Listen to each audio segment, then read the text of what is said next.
오늘 말씀의 제목을 한번 따라 하시겠습니까? 왜 성령 충만이 필요한가? 왜 성령 충만이 필요할까? 오늘 이런 제목으로 말씀을 나누기를 원합니다. 사실 우리는 순복음 신앙에 대해서 말씀을 나누는데, 순복음 신앙의 기초는 갈보리 십자가 신앙이다. 이 땅의 정상적인 크리스찬, 정상적인 교회, 이단과 사신을 제거하고는 모든 정통 보수교회는 십자가에서 출발을 한다. 순복음 교회도 십자가에서 출발을 한다. 그런데 뼈대는 강력한 성령의 복음이다. 오순절 마가다락방, 어쩌면 하나님께서 우리 여도수만사교회 성도들에게 순복음 신앙에 대해서 체계적으로 말씀을 나누려고 했는데 성령을 떠날 수가 없어요. 하나님께서 여도수만사교회 성도들을 오순절 마가다락방에 120문도로 만드셔서 말씀이 선포될 때 성령을 부어주시고, 성령의 불을 주시고, 성령의 능력을 주시고, 성령이 역사하여 주셔서 새롭게 하시고, 새 건강을 주시고, 새 영권을 주시고, 새 물권을 주시고, 새 지혜를 주시고, 새 총명을 주시고, 새로운 위로와 소망을 주시고, 새로운 지식을 주셔서 이 시대 속에서 하나님께서 분명히 저와 여러분을 향한 뜻이 있어서 성령으로 또 말씀하게 하시는 줄로 믿습니다. 지난주 설교 제목 혹시 기억하실까? 뭘까요? 역시 예수 그리스도께서 약속하시고 명령하신 성령 세례였었습니다. 한번 따라 하실까? 예수님께서 명령하시고 약속하신 성령 세례. 그 성령 세례가 처음부터 말씀한 게 아니라 마지막에, 여러분, 마지막이라는 단어만큼 눈물 나는 단어가 없고 긴장나는 단어가 없었죠. 영화에 라스트 콘서트라고 했는데, 콘서트도 콘서트인데 마지막 콘서트예요. 유명한 소설에 라스트 레슨이라고 하는 마지막 수업이라는 그런 것도 있고, 마지막 승부 이런 것도 있죠. 이 마지막이에요. 예수님의 마지막에 하신 말씀이, 혹시 여러분 최근에 조그만 단편을 하나 읽었는데, 어떤 남편이 마지막이 됐어. 시한부 말기암 선고를 받고 얼마 남지 않았어. 아내에게 마지막 해주고 싶은 게 뭘까? 혹시 여러분 사랑하는 남편들이 아내를 위해서 마지막에 오늘이 마지막이야, 그러면 마지막에 해주고 싶은 얘기가 뭘까? 혹시 생각해 두신 거 있어요? 성가대? 설마 나는 9988233 막 그러는데, 아내는 어때요? 내가 오늘 마지막이야. 평생 함께 산 내 남편을 위해서 내가 마지막으로 남편에게 하고 싶은 말이 있다면 뭘까? 생각한 거 없어요? 때로 부모도 마찬가지입니다. 부모가 이제 내 인생의 삶을 다 마무리 짓고 내 자식들을 놓고 해야 된다면 어떤 말을 할까? 때로 이런 부분에 대한 것을 터치하면 진짜 눈물 나더라고요. 어느 남편은 마지막 선고를 받고 얼마 남지 않은 얘기를 듣고 아내를 데리고 꽃집을 가서 당신 좋아하는 프리지아 꽃을 마음껏 골라 그러더라고요. 평상시 그렇게 나 좀 꽃 좀 사달라고 그러더니 절대 꽃 안 사주거든요. 다른 건 다 사주는데 꽃을 안 사주더래. 나 잘 몰라서 그러는데요, 연애 시절이 아니라 지금도 나는 남편한테 꽃을 받고 싶다. 손 들어봐요. 진짜예요? 아니, 우리 사람도 가끔 꽃 얘기를 하는데 내가 들은 척도 안 했는데 내가 설마 꽃을 받고 싶구나. 그 남편은 마지막에 꽃집에 들어가서 아내를 위해서 후이지아 꽃을 칼나름을 안 하다가 아내에게 그것을 안겨주더랍니다. 여보, 늦어서 미안해. 당신이 그렇게 갖고 싶어하는 꽃을 꼭 전해주고 싶었어. 근데 그 감동을 받은 그 아내가 글을 막 써서 올렸더라고. 얼마나 감동스러운지. 마지막이라는 게 그런 의미가 있거든요. 오늘 예수님께서 성경 말씀을 문자로 딱딱하게 읽고 경전이고 하나님 말씀이고 이러니까 딱딱하게 읽으면 그게 그냥 지식적으로 공부해야 되나 외워야 되나 이렇게 되잖아요. 그런데 한 구절 한 구절에 하나님의 마음이 실렸다고요. 예수님께서 마지막으로 최후의 만찬에서, The Last Supper에서 부활하시고 난 다음에서 피투성이로 나갔던 제자들에게 이 사람들을 내가 어떻게 하면 다시 회복할 수 있을까? 예수님의 그 고민하는 마음의 그 첫 말, 승천하시면서 다시 다시 3차원의 세계에서 볼 수 없는 제자들을 그 놓고 떠나는 예수님께서 이 마지막으로 속에서부터 우러나오는 그 고백은 뭘까? 뭘 해야 될까? 그게 바로 성령이거든요. 그런 차원에서 성령에 대한 말씀을 읽으면요, 이건 예수님의 마지막 피와 같은 절규요, 마지막 호흡과 같은 것이고, 마지막 생명을 짜서 우리에게 부어주시려고 하는 예수님의 눈물이에요. 요한복음 20장 19절로 22절에 보면, 이날 곧 안식고 첫날 저녁 때 제자들이 유대인들을 두려워하여 모인 곳에 문들을 닫았더니 예수께서 오사 가운데 서서 이르시되 너희에게 평강이 있을지어다. 얼마나 두렵고 떨렸겠어. 이 말씀을 하시고 손과 옆구리를 보이신 제자들이 주를 보고 기뻐하더라. 예수께서 또 이르시되 너희에게 평강이 있을지어다. 예수님의 마음은 저들의 마음이 평강이 있기를 원하는, 아버지께서 나를 보내신 것 같이 나도 너희를 이 세상에 보내, 피투성된 이 세상에 보내야 되는데 아무 힘도 없고 능력도 없는 제자들을 보내려고 하니 예수님 마음이 얼마나 처절해요. 이 말씀을 하시고 그들을 향하셔서 하신 게 뭐예요? 숨을 내쉬며 성령을 받으라 하는 거예요. 성령을 받으라고 하는 건 형식도 아니고 무슨 데코레이션 이벤트 아니야. 예수님께서 제자들을 이 세상에 보내시면서 이들을 내가 어떻게 무장시켜서 보낼까? 예수님의 처절한 마음에 담겨져 있는 게 성령을 받아야 돼. 이게 주님의 마음이에요. 누가복음 24장 44절 49절에 보면 누가복음의 마지막 장이고 마지막 절이에요. 또 이르시되 내가 너희와 함께 있을 때 너에게 말한 바 곧 모세의 율법과 선지자의 글과 시편의 나를 가리켜 기록된 모든 것이 이루어지리라 하리란 말이 이것이라 하시고, 이에 그들의 마음을 열어서 성경을 깨닫게 하시고, 또 이르시되 이와 같이 그리스도 고난을 받고 이세 3일에 죽은 자 가운데서 살아날 것과 또 그 이름으로 죄사함을 받게 하는 회개가 예루살렘에서 시작하여 모든 족속에 전파될 것이 기록되었으니 너희는 이 모든 일의 증인이라. 볼지어다 내가 내 아버지께서 약속하신 거, 이거 뭐예요? 최후의 만찬에 예수님께서 피를 토하듯이 보혜사, 기억하시죠?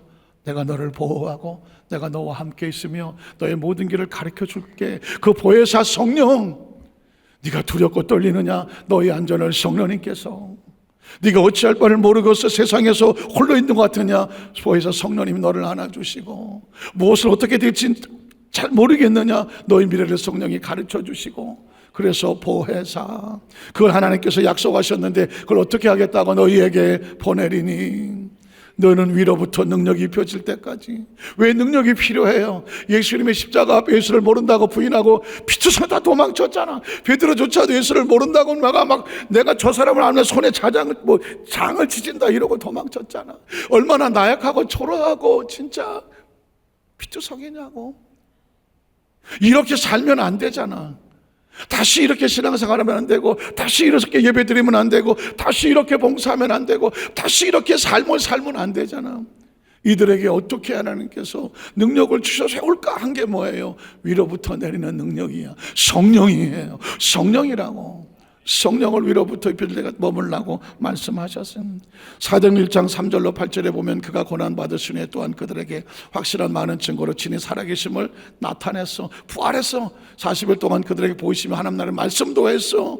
또 사도와 함께 모이사 그들의 분부하여 이르시되 예루살렘을 떠나지 말고, 예수님이 지금 마음 하나하나 보자고요. 너희가 나를 모른다고 부인하고 배인하고 도망쳤었지. 문제가 생길 때마다 주저앉았지. 유혹이 생길 때마다 주저앉았지. 어떻게 할래? 다시 그렇게 살면 안 되잖아. 그러려면 어떻게 해야 돼? 예루살렘을 떠나지 마. 하나님의 성전과 약속을 떠나지 마. 내게서 들은 바로 약속하신 걸 기다려야 돼. 그 약속이 뭐야? 위로부터 내리는 능력, 보혜사 성령이에요. 성령을 우리가 받아야 돼. 기다려야 돼. 그다음 예루살렘, 그다음은 요한은 물로 침례를 베풀었어. 물로 침례를 받는 것은 세상 사람은 죽고 다시 생명 산다는 거야. 그러나 그것은 형식이고 이벤트잖아. 어떤 예식에 불과하잖아. 너희는 몇 날이 못 돼요. 무엇으로 성령을 받아야 돼? 성령으로 성령을 받아야 돼. 성령으로 침례를 받아야 돼. 성령으로 세례를 받아야 돼요. 이건 뭐냐면 우리가 했다는 거 다시 비굴하게 살지 아니하고, 다시 비틀거리지 살지 아니하고, 다시 혼돈하게 살지 아니하고, 다시 적당하게 살지 아니하고, 다시 뜨뜻미지근하게 살지 아니하고, 크리스찬이 넌 크리스찬인지 아무도 모르게 자신도 모르고 그냥 적당히 섞여 살지 않으려면, 흔들리지 않으려면, 쓰러지지 않으려면 어떻게 해야 돼? 성령으로 침례를 받아야 돼. 이건 너희에게 약속된 거야. 성령을 사모하면 돼. 성령을 구하면 돼. 이미 약속된 거야. 돈 주고 받는 거 아니야. 시험 치고 받는 거 아니야. 성령을 사모하면 되는 거야. 성령의 필요함을 간절히 구하면 되는 거야. 침례를 받으리라 약속을 하셨어. 그 다음 절에 보니까 그래서 그들이 모였을 때 예수께 여쭈어 이르되 주께서 이스라엘 나라를 복하시면 이때이니까 하니 이르시되 때가 왔으게 나버리켜 자기 권한을 줘서 너희 할 바가 아니야. 너희의 관심은 뭐냐면 성령이야. 오직 성령이 너에게 임하시면 너희가 권능을 받아. 여러분, 권능이란 단어를 기억하십시오. 다이너마이트야. 한번 따라하시게. 다이너마이트. 헬라어는 두나미스에서 뭐 찬양팀 이름에 두나미스 찬양팀 많이 있지만 두나미스의 영어식은 다이너마이트라고요. 작은 막대기 같지만 그 심지 하나 있지만 겉으로 볼 때는 아무 힘 없지만 불꽃만 붙으면 돼. 불꽃만 붙으면 바위도 날아가, 건물도 날아가고요, 빌딩도 날아간다고요. 다이너마이트는 그런 거야. 저와 여러분이 초라하고 나약한 존재 같지만 성령의 불꽃을 비춰주시면 유대와 사마리아 땅끝까지 이뤄서 너를 막을 자가 없이 거침없는 증인이 될 것이라고 말씀했습니다. 그 소리를 듣고 사도행 1장 12절 14절에 보니까 어떻게 하겠어? 이제는 더 이상 그렇게 살 수 없는 제자들이 감난원이라는 산으로부터 예루살렘에 돌아오니 이 산은 예루살렘에서 가까워 안식일에 가기 알맞은 길이다. 들어가 그들이 요하는 다락방으로 올라갔는데 제가 지난번에 말씀드렸습니다. 초라한 이름들, 겉으로 볼 때 화려한 줄 알았어. 우리 베드로 대단한 줄 알았다고, 요한 대단한 줄 알았다고, 야고보, 안드레, 필립, 도마, 바돌로메 다 화려한 대단한 존재인 줄 알았다고. 예수의 12제자니까. 세상에 이렇게 부러운 존재들이 어디 있어요? 그러나 그들은 하나님의 영이 없으니까 어떻게, 성령의 능력이 없으니까 어떻게, 다 예수를 모른다고 보이나 도망쳤던 존재들이야. 예수의 부활한 주님 앞에 달려나가도 못했던 존재들이라고. 그 다음 절에 보니까 바티아미, 알페의 아들 야고보, 셀로니, 시몬, 야고보 아들 다 유다가 거기 있어. 얼마나 초라하겠어. 위로부터 능력을 받으려고 누워 있었어. 오늘 그들은 우리에게 메시지를 주고 있습니다. 세상에서 실패하거나 세상에서 무너져 있거나 세상에서 흔들리거나 도대체 내가 하나님을 잘 믿는지 안 믿는지, 확실히 믿는지 하나님 안에 있는지, 정말 진짜 크리스찬인지, 내가 진짜 리얼 크리스찬인지, 내가 천국을 믿는지, 지옥을 두려워하는지, 하나님의 사람인지, 정말 이게 확신이 정말 있는지, 이 확신하지 않는 사람들은 위로부터는 능력을 받지 않으면 확신이 생기지 않아. 그래서 모인 곳이 성령대망이고, 그래서 모인 곳이 마가다락방이라고. 다 거기에서 모였어요. 여자들과 예수의 어머니 마리아와 예수의 아우들과 더불어 마음을 같이하여 모였어요. 오로지 뭐하더라? 기도에 힘쓰더라. 한번 따라하시까. 오로지 기도에 힘쓰더라. 기도는 왜 하는 거예요? 기도 왜 하는지 묻고 싶어. 기도 왜 합니까? 기도는 왜 하는 거예요? 기도하고 있어. 기도 시간에 핸드폰 봐야잖아요. 문자고. 기도 시간에 어떤 사람에게는 아주 지루하고 힘든 시간입니다. 그래, 여러분 보십시오. 한번 무너져 본 사람, 한번 죽을 뻔했던 사람, 한번 터져본 사람, 다시 인생의 마지막 관뚜껑을 닫았다 열었다 들어온 사람, 내가 이렇게 살면 안 되겠구나라고 하는 처절한 마음이 있는 사람은 하나님 나 좀 살려주십시오. 살려고 하는 거예요. 살려고 하는 거라고. 지금 이 사람들, 예수의 제자들 피투성이로 거꾸로 접었잖아. 다시 이렇게 살고 싶지 않잖아. 저는 우리 여자 수만사교회 성도들이 이왕에 예수 믿고 하나님의 사람이 됐고, 내가 다른 교회는 잘 모르겠지만 여의도 수만사교회 성도가 돼서 오늘 이 자리에 있다고 하면 다시 고민하지 아니하고, 다시 흔들리지 아니하고, 다시 마귀가 아유 저거 건드려도 아주 만만해하고, 마귀가 만만하지 아니하고, 절대로 손댈 수 없는 영적인 강자가 되기를 주의 이름으로 축복합니다. 축복합니다. 축복합니다. 왜냐하면 제자들도 흔들렸었어. 그러나 예수님께서 흔들리지 말라고 오순절 마가다락방에 와서 모여 기도하게 하셨거든. 자, 그러면 이 기도하게 하시는 성령의 대망을, 성령 충만하게 하시는 예수님의 마음이 뭘까? 두 가지만 살펴보면 첫 번째는 이렇습니다. 하나님의 영은 인간의 생명을 존재케 한다. 한번 따라하실까요? 하나님의 영은 인간의 생명을 존재케 하는 영이다. 단순하게 말하면 성령 충만은 생명 충만이야. 우리 한번 따라하자. 성령 충만은 생명 충만이다. 성령 세례는 생명 세례와 같다. 인간은 존재적으로 하나님의 영이 들어와야 살 수 있는 존재예요. 작은 첫 번째로 성령은 어떤 역할을 하느냐? 태반과 같이 생명력을 공급한다. 제가 몇 주 전에 태반 이야기를 했어요. 정말 이것도 모르고 살았더라고. 우리가 어머니 뱃속에서 어떻게 사는 거야 이거. 우린 포유류인데 숨 쉬어야 사는데 어떻게 어머니 물속이 아니라 어머니 자궁 속에는 양수로 가득하여 있는 물속인데 어떻게 포유류가 거기서 살았냐고. 알고 보니까 숨을 안 쉬고 탯줄을 통해서 산소와 양분을 공급받았더라고. 그때 폐는 잔뜩 오그리고 있었더라고. 바깥에 나와서 드디어 폐가 부풀어서 숨을 쉬는 거였더라고. 양분과 수분을 어디서 공부했다고요? 양분을 태반이야. 어머니 자궁 안에는 태반이란 자궁의 막이 태반이 감싸고 있어. 거기서 산소를 줬대. 기가 막힌 거 아니에요? 그 자궁에서 어떻게 산소가 나와? 태반에서 산소가 들어가, 양분이 들어가. 태아는 그거를 산소로 숨을 쉬고 양분을 먹고 신진대사를 해. 나온 이산화탄소와 나온 배설물은 다시 태반으로 가. 어머니 태반이 그 이산화탄소와 그 배설물을 태반에서 처리해 줘.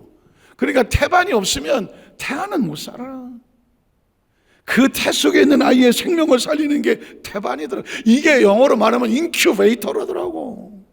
여러분 보시죠. 제가 어느 장례식에 가서 그 집에 대해서 설교를 하게 됐는데 우리가 집이라고 생각하는 단어가 몇 가지나 있을 것 같아요.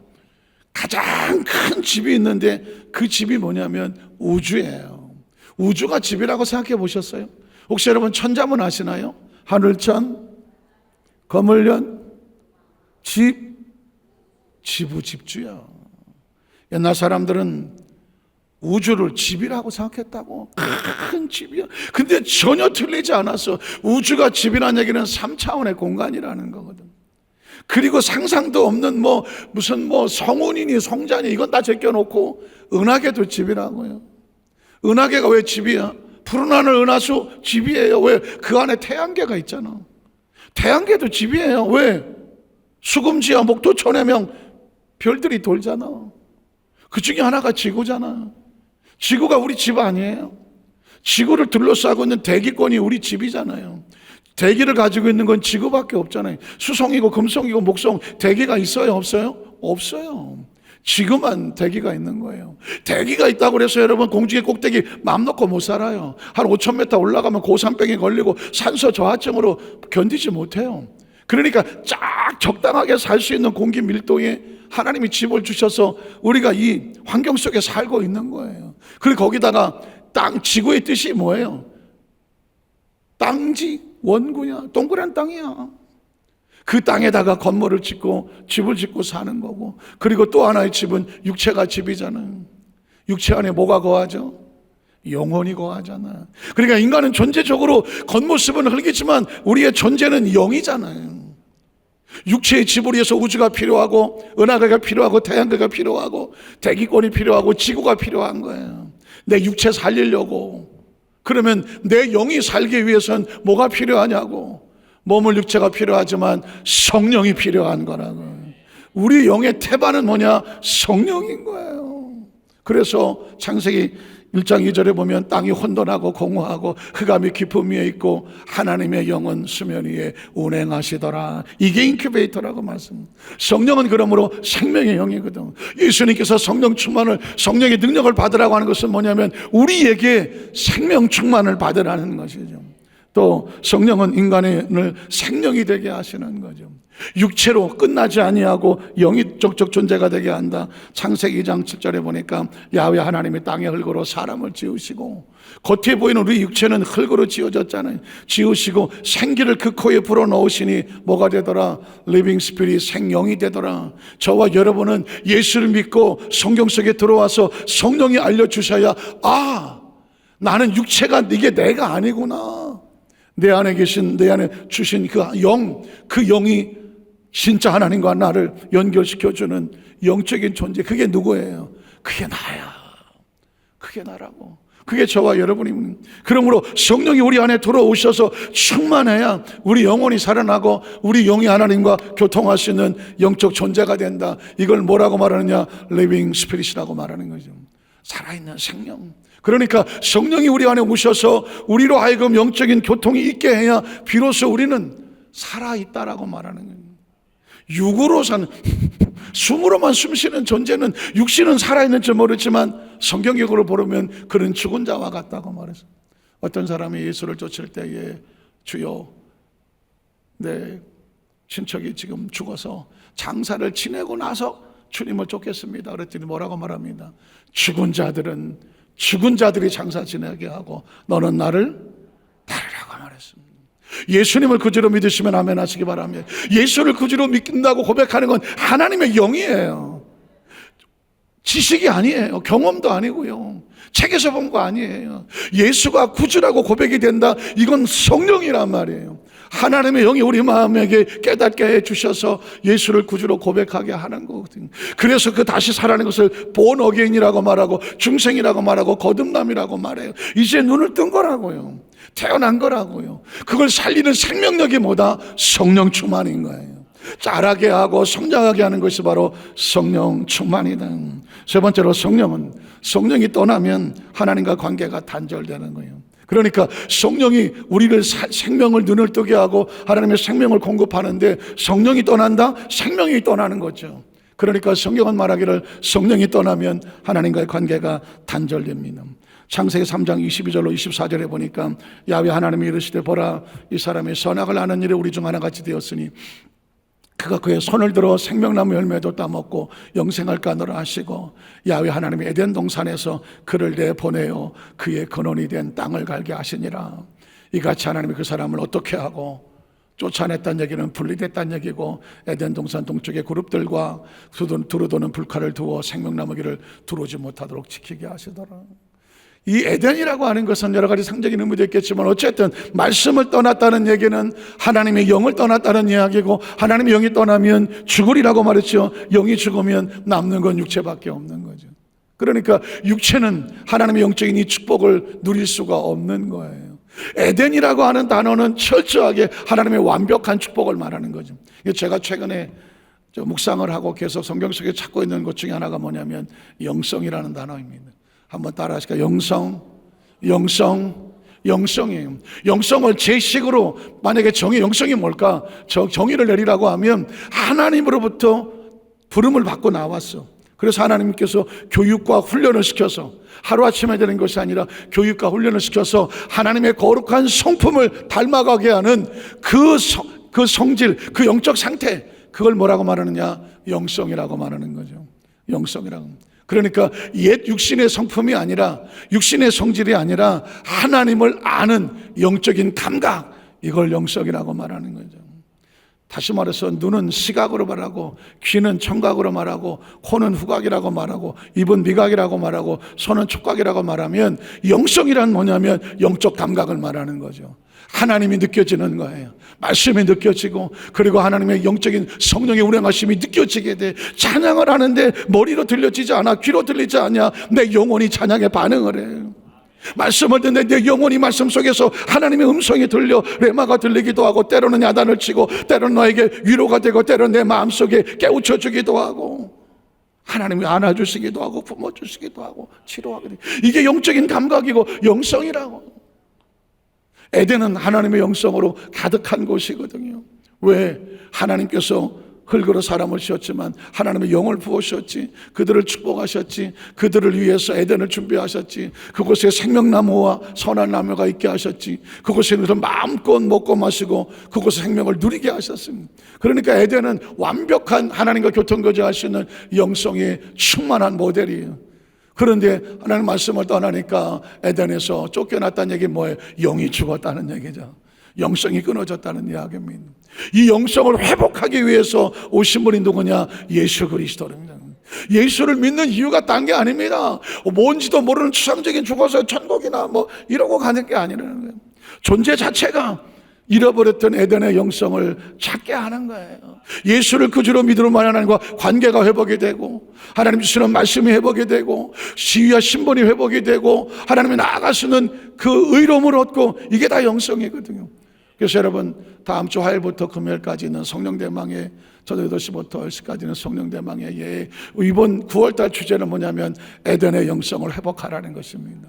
한번 따라하실까요? 에덴의 영성을 회복하라. 성경은 영성의 이야기로 가득하더라고. 그 다음에 제가 계속 다 찾아낼 거예요. 저는 요즘 무슨 재미로 사냐면 채굴하는 재미. 혹시 채굴 아세요? 채굴? 성경을 파고 들어가서 찾아내요. 그래서 영성의 주제를 가지고 지금 에덴의 영성인데 제가 막 천만 나면 막 찾아내기 정신없어.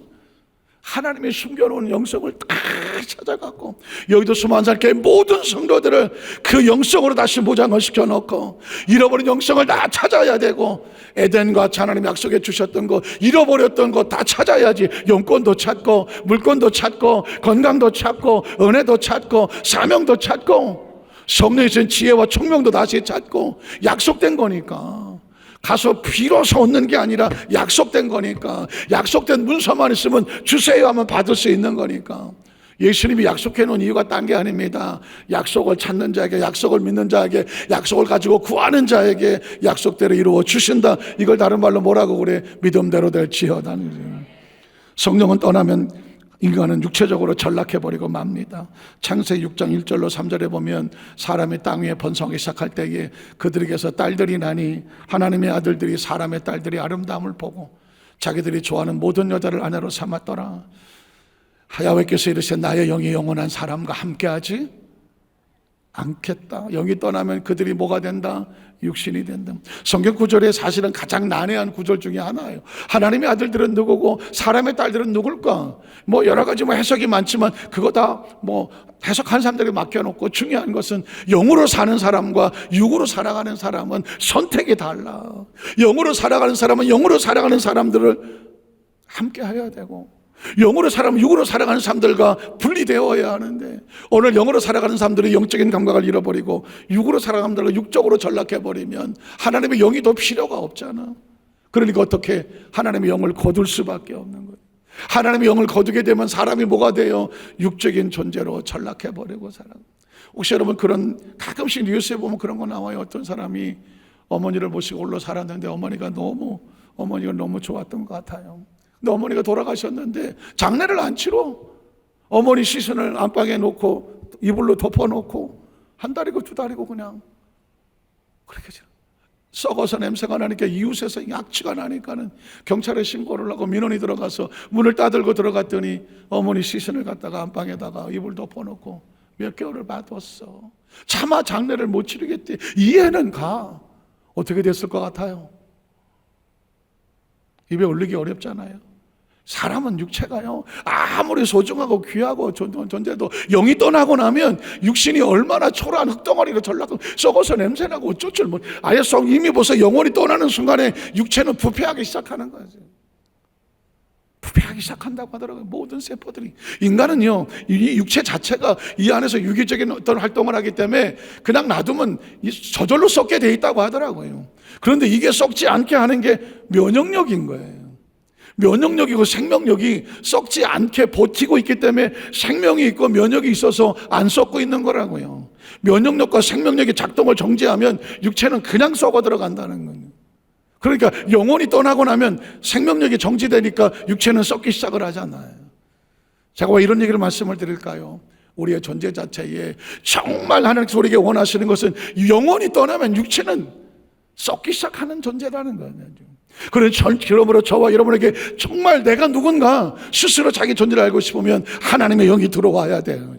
성령이 들어와서 우리의 성령을 알게 해주셔야 우리 영이 비로소 나라는 존재를 어떻게 육신이 아닌 영적인 존재로 만들어 놓는 거죠.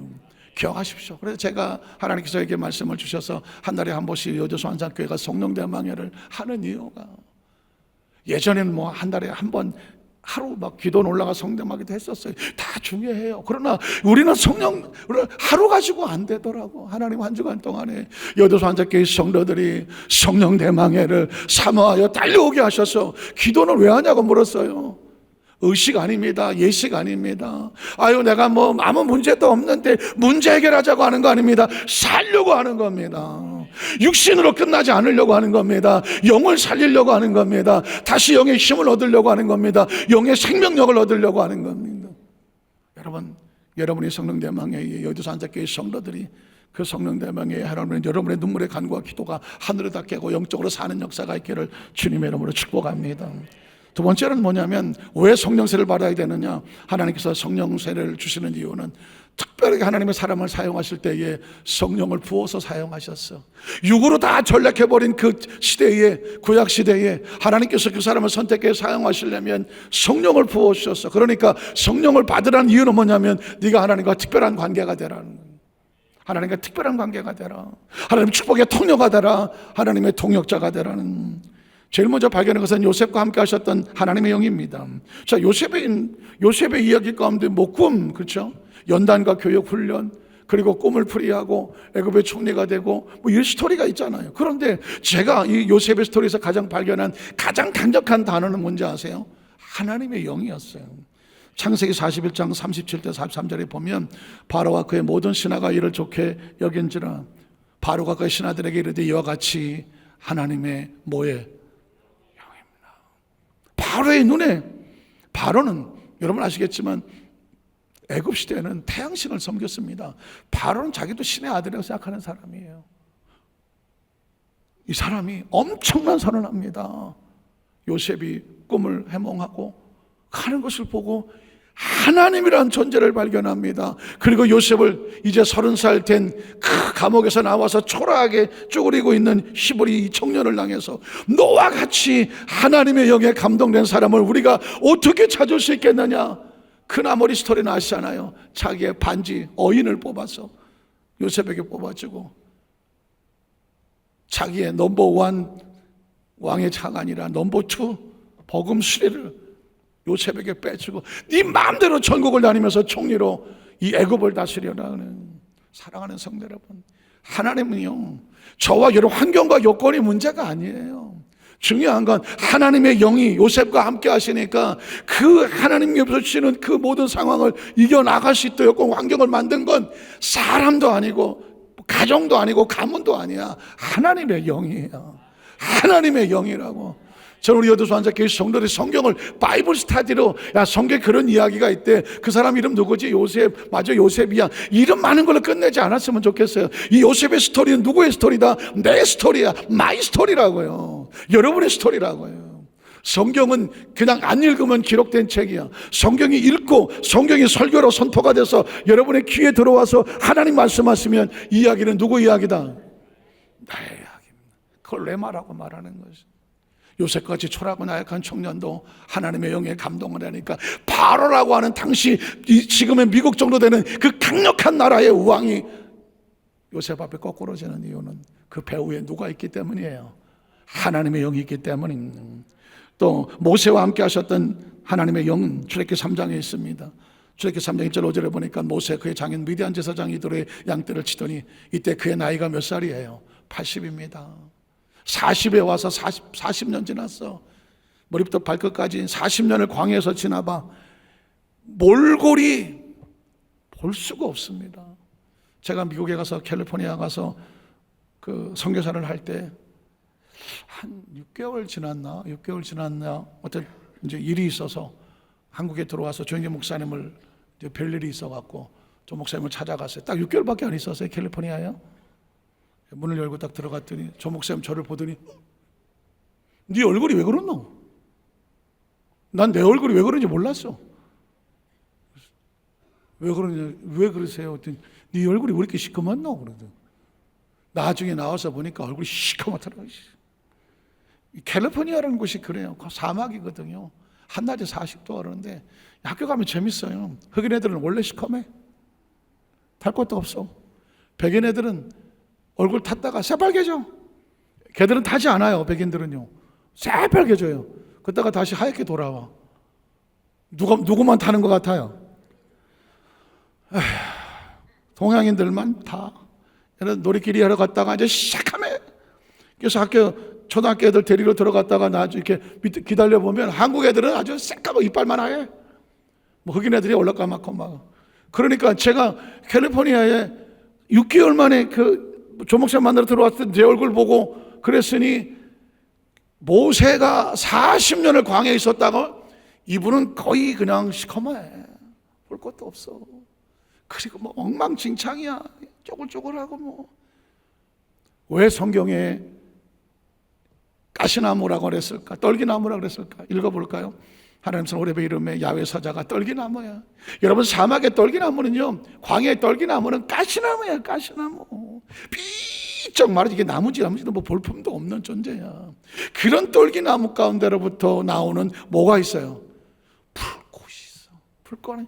저는 이 장면을 보고 얼마나 어느 날 출애굽기 3장 1절 5절이 내 눈에 딱 들어오는데 눈을 피할 수가 없더라고요. 이게 내가 뻔히 아는 성경 구절인 것 같은데 이게 왜 내 눈에서 떠나질 않나? 하나님께서 초라한 모세를 40년 만에 찾아오셔서 떨기나무같이 초라한 모세야, 그 떨기나무 가운데서 터지지 않는 불꽃 가운데서 모세야 모세하고 이름을 부르더라고. 그 나머지는 아시는 거잖아요. 하나님께서 모세에게 네가 가서 애굽에 가서 이스라엘 백성을 건져내라. 하나님, 나 초라해서 못 가요. 아니야, 네가 가야 돼. 나 말도 다 잊어버렸고 아무도 나 믿어주지 않을 거예요. 괜찮아. 이 처절한 장면이거든요.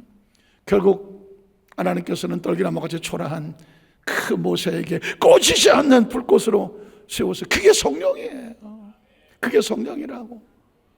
출애굽기 4장 20절에 보면 40년을 들었던 말라 비틀어진 비투렁이, 이 지팡이가 원래 누구의 지팡이였느냐? 모세의 지팡이였거든. 그런데 모세가 그의 아내와 아들들을 낙에 태우고 애굽으로 돌아가는데 모세가 누구 지팡이? 뭐 감동 같은 거 없어요? 누구의 지팡이? 이게 누구의 모습 같아? 여러분의 모습이라는 거예요. 예수를 믿고 하나님과 성령이 우리 가운데 임재하면 우리의 존재의식이 달라져. 남들이 볼 때는 그냥 40년 올랐다 그냥 나무 지팡이, 아이 지가 뭘 하겠어 저게. 그러나 하나님이 영이 함께 하셔서 성령의 충만이 위해 지팡이의 존재가 달라져. 성경은 말합니다. 더 이상 모세의 지팡이가 아니야. 누구의 지팡이야? 하나님의 지팡이라고. 하나님의 지팡이라고. 예수를 그저로 믿으시면 아멘 하시기 바랍니다. 성령을 인정하십니까? 환영하십니까? 모셔드리십니까? 성령 충만을 사모하시면 아멘 하시기 바랍니다. 성령세를 사모하시면 아멘 하시기 바랍니다. 저는 제가 장로교 백그라운드를 가졌다고 그러요. 어렸을 때부터 장로교 자랐다고 하잖아요. 신학을 하고 목회를 해야 되는데 도저히 자신이 없는. 20대 초중반에 제가 무슨 제가 목회를 하겠나. 근데 한 가지, 제가 순복음교회 와서 하나 딱 받은 게 성령 세례인데, 성경 속에 하나님의 사람들이 성령을 받으니까 존재가 달라지더라고. 그래서 오산의 기도원에 1월 달에 그냥 그 추운 눈 바닥 쌓인 곳에 기도굴에 들어가서, 누가 시켜서도 아니야, 제 발로 그냥 지 발로 들어가서, 하나님, 내 일생일 때 마지막 날입니다. 성령을 주셔야 하네. 성령을 받아야 일하지. 아니면 난 못하겠다고 막. 하나님이 거꾸로 졌던 기억이 나요. 그러고 나서 성령세를 받고 나서 그 다음에 되니까 존재가 달라지고, 그때 제가 왜 미국에 선교사에 가서 이 장면을 보고 울었는가. 내가 떨기나무 같다고.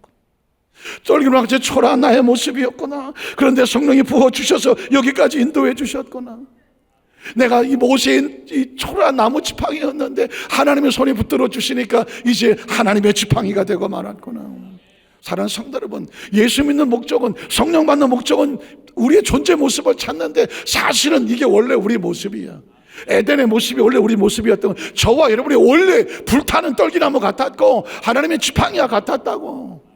우리가 하나님의 성령을 잃어버리고 성령이 우리 가운데, 우리 성령을 의지하지 못하면 하루아침에 무너져 버리는 거거든요. 오늘 성경 속에서 모세는 하나님의 지팡이를 받았다고 말해요. 또 여호수아에게 함께 하시는 성령은 신명기 34장 9절에 보니까 모세가 눈의 아들 여호수아에게 안수하였으므로 그에게 지혜의 영이 충만했다. 여호수아가 모세 40년 따라다녔습니다. 시종으로 따라다녔습니다. 그때 시종으로 할 때도 하나님의 사람이었습니다. 그때 지혜의 영이 충만했다는 말 없습니다. 그런데 신명기 34장 마지막에 와서 하나님께서 모세에게 너 여호수아에게 안수해. 여호수아에게 안수해. 그래서 말씀대로 모세가 여호수아에게 안수하였더니 놀라운 일이 벌어집니다. 지혜의 영은 누구의 영이에요? 성령의 영이거든. 하나님의 영, 성령이거든요. 사명을 받으면 능력을 주시는 거예요. 그래서 저는 우리 선복 안산교회 성도들에게 매일 이런 얘기잖아요. 뭐라도 해라 그래요. 한번 따라하세요. 뭐라도 하자. 하나님의 나라에서는요, 뭐라도 하셔야 돼. 하나님 맡겨주시는 건요, 뭐라도 하셔야 돼요. 물론 알아요. 아유, 목사님, 전 아주 사람들하고 섞이는 거 딱 질색이고요. 아유, 내가 옛날에 뭐 하다가 아주 시험도 당하고 해서 난 사람들과 안 섞이는 주일만 그냥 열심히 혼자 조용히 하다가 조용히 사라질 거예요. 알아요. 그거 신간 편한지 안다고요. 그것도 행복하실 거예요. 그러나 제가 경험한 바에는 하나님의 능력과 역사와 영권과 물권과 건강은요, 하나님의 일을 맡아야 돼. 여호수아 40년 동안 모세 따라다니면서 그냥 시종이었을 때는 시종으로 끝나. 근데 모세의 뒤를 이어서 이스라엘 지도자로서 안수를 받으니까 뭐가 나타나냐면 시의 영이 다시 부어지더라고. 저는 제가 아주 처절하게 체험했잖아요. 제가 신학대학원 다니면서 1학년 때 반장을 했는데, 아이고, 얼마나 연단을 시키는지 그냥 1년 동안 울고 다녔어요. 내가 다시는 내가 그냥 안 하겠다. 봉사고 뭐고 다 때려치우려 안 한다. 1년 동안 아주 그냥 한 5분 전에 들어가서 5분 전에 튀어나갔어. 사람들하고 섞이고 싶지도 않았고 말도 고고 싶기 다 신학생들인데 그렇게 1년을 지나니까 속은 편하더라고. 그런데 뭐가 없어? 영권이 없어. 영권이 없어요. 여러분 보십시오. 하나님의 일은요, 하나님 일을 해야 주시는 거예요. 나중에 안 되겠다. 제가 학생회 총무라도 나가야 되겠다. 소견 발표를 하러 가야 되는데 여기서 여기까지 오는데 뭐 대여섯 걸음밖에 안 돼. 교실에서 하는 거니까. 여기를 나오는데 발걸음이 다리가 후두두두 떨리더라. 섰는데 뭐라고 말을 해야 되는데 여기가 그냥 뒤뒤뒤 떨리고. 이야, 제가 웬만한데 어디 가서 쫄지 않아요. 제가 어렸을 때 중고등학생을 할 때 제가 기타 치고 뭐 MC 보고 사회 보고 제 장래꿈이 뭔지 아세요? 개그맨이었어요. MC 보고 이런 거, 연예인 뭐 이런 것이. 아유, 믿어주지 않아갖고 물론 학교 교사도 되고 싶고 뭐 공군 조종사 되고 싶고 다 했지만 사실은 그 정도로 어디 가서 저 말하는데 뭐 사회도 많이 보고 MC도 많이 봤었던. 그런데 이거 갖고 안 돼. 하나님의 자리, 역사하시는 자리는요, 그런 거 가지고 쓰는 자리가 아니야. 하나님의 영을 부어주셔야 돼요. 그래서 제가 여의도 수안자교회 성도들에게 어떻게든지 여러분 여의도 수안자교회 교회 안에서 뭐라도 하세요. 뭐 청소를 하든 쓰레기를 줬든 뭐 가다가 문이 열렸으면 닫아주기를 하든 뭐 어디 가서 전기불이 좀 뒤었으면 이거 왜 켰냐 좀 꺼주기를 하든 뭐라도 하시라고. 하나님의 나라 속에서 아무도 모르게 여러분 어떤 사람을 찾아가 신방을 하든 위에서 중보 기도를 해주든 누군가를 위해서 뭐 어쨌든 교회 어떤 뭐 미래 세대를 위해서 뭐 어떤 뭐 선교헌금을 하든 뭐 어쨌든 간에 여러분이 뭐라도 하시라고. 살아 숨쉬는 동안에도 할 수 있는 거예요.